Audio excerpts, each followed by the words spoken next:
अभिवाचन श्यामची आई. लेखक साने गुरुजी. रात्र 12वी. श्यामचे पोहणे. अभिवाचक स्वर अनिल सोमणी. श्यामचे पोहणे. कोकणामध्ये पावसाळ्यात विहिरी तुडंब भरलेले असतात.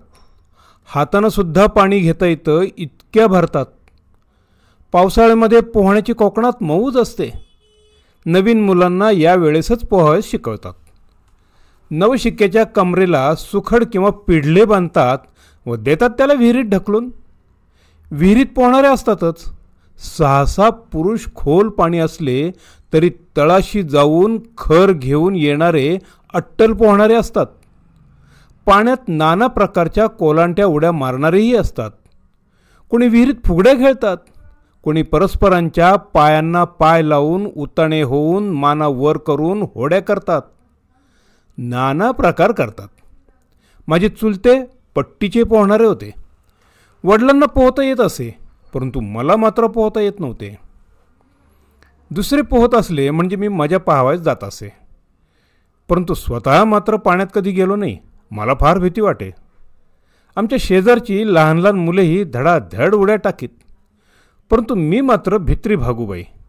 ढकला रे श्यामला असं कोणी म्हटलं की मी तिथून पोबारा करीत असे. माझी आई पुष्कळ वेळा म्हणे, अरे श्याम, पोहायला शिक. ती लहान लहान मुलं पोहतात आणि तुला रे कसली भीती? तुला बुडू का देतील इतके सारेजण? उद्या रविवार आहे, उद्या पोहायला जा. तो वरवडेकरांचा बाळू तो तुला शिकविल, नाही तर भाऊजींबरोबर जा. अरे उठल्या बसल्याला आपल्याला विहिरीवर काम. येथे का पुण्या मुंबईचे नळ आहेत? पोहाव्यास येत असावे. कुसाताईची वेणी व आंबी त्यासुद्धा शिकल्या पोहायला.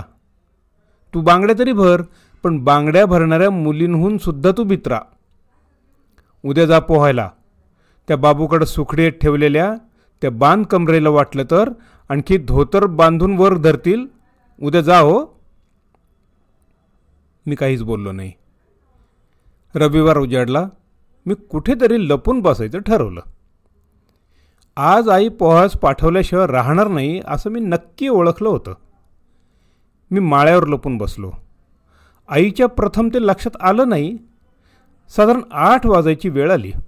शेजारचे वासू, भास्कर, बन्या, बापू आले. श्यामची आई, श्याम येणार आहे ना आज पोहायला? या पा सुखडे आणलेत आम्ही, बन्या म्हणाला. हो येणार आहे, परंतु आहे कुठे तो? मला वाटलं की तुमच्याकडेच आहे. श्याम, अरे श्याम, कुठे बाहेर गेलास की काय? असे म्हणून आई मला शोधू लागली. मी वरून सारी बोलणी ऐकत होतो. मुले म्हणाली, तिकडे आमच्याकडं नाही बोवाला. कुठे लपून तर नाही बसला? आम्ही वर पाहू का श्यामची आई? आई म्हणाली, बघा रे वर असला तर. त्याला उंदीर घुशीसारखी लपण्याची सवयच आहे. त्या दिवशी असाच माच्याखाली लपून बसला होता. पण वरती जरा जपून जा हो. तो तक्ता एकदम वर उचलतो. अलगद पाय ठेवून जा. मुलं माळ्यावर येऊ लागली. आता मी सापडणार असं वाटू लागलं. मी बारीक बारीक होऊ लागलो. परंतु बेडकीला फुगून जसे बैल होता येणार नाही, त्याप्रमाणे बैलाला बारीक बेडकी होता येणार नाही. मला असं वाटलं की भक्तिविजयात ज्ञानेश्वर एकदम लहान माशी होऊन तळ्यातून पाणी पिऊन आले, तसे मला जर लहान होता आले ते तर. भाताच्या कणग्याआड मी मांजरासारखा लपून बसलो होतो. नाही रे इथे, तो काय इथे लपून बसेल अडचणीत? एकजण म्हणाला. चला आपण जाऊ, उशीर होईल मागून. दुसरा म्हणाला. इतक्यात भास्कर म्हणाला, अरे तो बघ त्या कणगीच्या मागे, श्यामच तो. सारे पाहू लागले. श्याम, चल ना रे, असं काय लपून बसतोस? सगळे म्हणाले. आहे ना वर? मला वाटलेच होते वरती लपला असेल म्हणून. घेऊन जा त्याला, नेल्याशिवाय राहू नका. आई म्हणाली. ती मुलं जवळ येऊन मला ओढू लागली. परंतु किती झाले तरी परक्यांची मुले. ती जोर थोडीच करणार.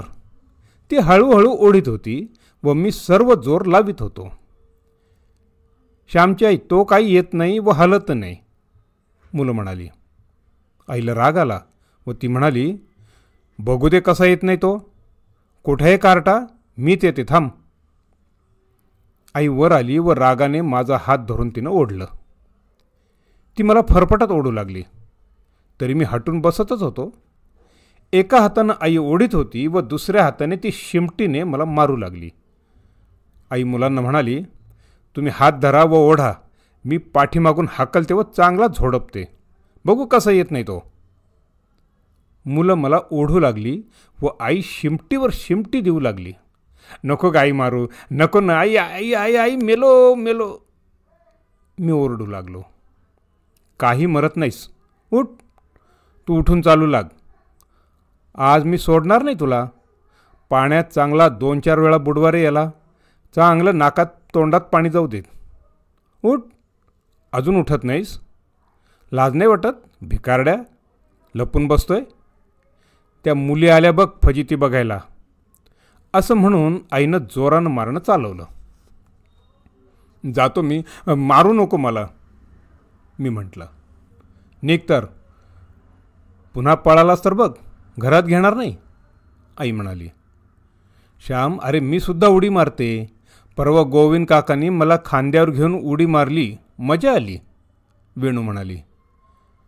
सोडा रे त्याचा हात, तो येईल हो.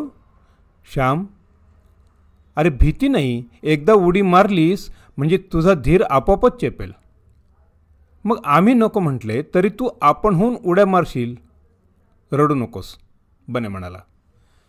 देवधरांच्या विहिरीवर वरवडेकरांचा बाळू व इतर तरुण होतेच. काय आज आला का श्याम, ये रे, मी सुखडी नीट बांधतो, असं म्हणून बाळू वरवडेकराने माझ्या कमरेत सुखडी बांधल्या. विहिरीत खाली 2-4 जण चांगले पोहणारे होते. मी थरथर कापत होतो. हा, मार बघू आता नीट उडी, बाळू म्हणाला. मी आत डोकवावे, पुन्हा मागे यावे, पुढे येई, परत मागे येई, नाक धरी, पुन्हा सोडी, असं चाललं होतं. भित्रा, वेणू तू मार उडी, म्हणजे श्याम मग मारील, वेणूचा भाऊ म्हणाला. वेणूने परकराचा काचा मारून उडी मारली. इतक्यात एकदम मला कुणीतरी आत लोटून दिलं. मी ओरडलो, मेलो, आई ग, मेलो मेलो मेलो. पाण्यातून वर आलो, घाबरलो. पाण्यातील मंडळींच्या गळ्याला मी मिठी मारू लागलो. ते मिठी मारू देत ना.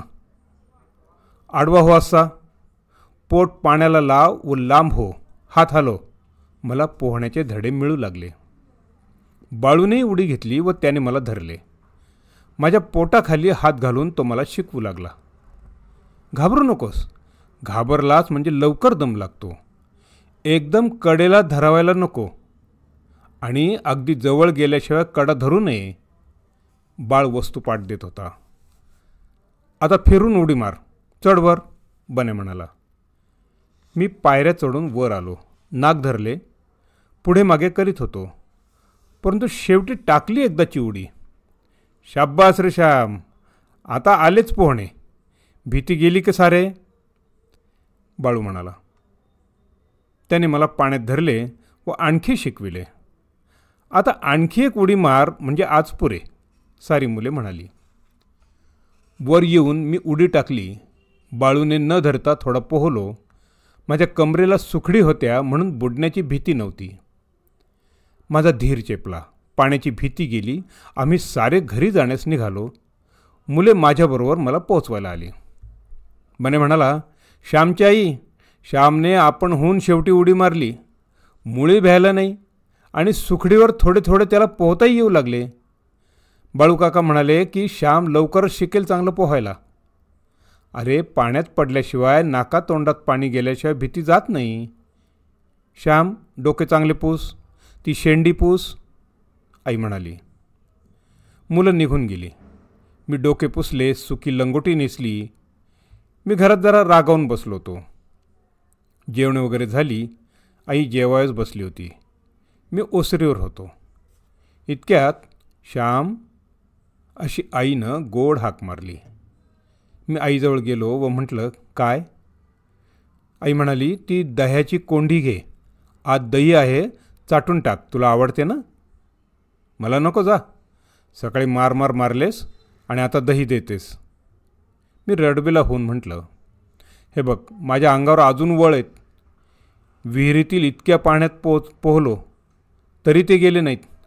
ते वळ अजून आहेत, तोवर तरी दही नको देऊस. ते वळ इतक्या लवकर विसरेन कसा मी. आईचे डोळे भरून आले होते. ती तशीच उठली. तिच्याने भात गिळवेना. ती हात धुवून आली. आई तशीच जेवण पुरे न होता उठली. हे पाहून मला वाईट वाटलं. माझे बोलणे आईला लागले का असं मनात आलं. आईनं तेलाची वाटी आणली व माझ्या वळांना ती लावू लागली. मी काही बोललो नाही. आई रडवेले होऊन म्हणाली, श्याम, तू भित्रा आहेस असे का जगाने तुला म्हणावे.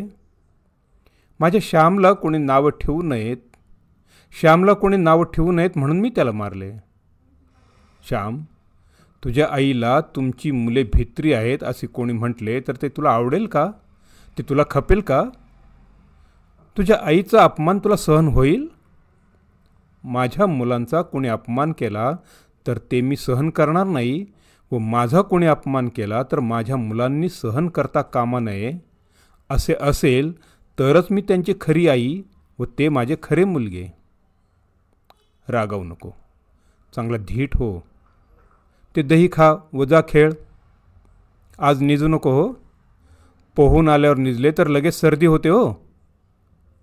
गड्यांनो, माझ्या आईला धीट मुले हवी होती, भित्री नको होती. धन्यवाद.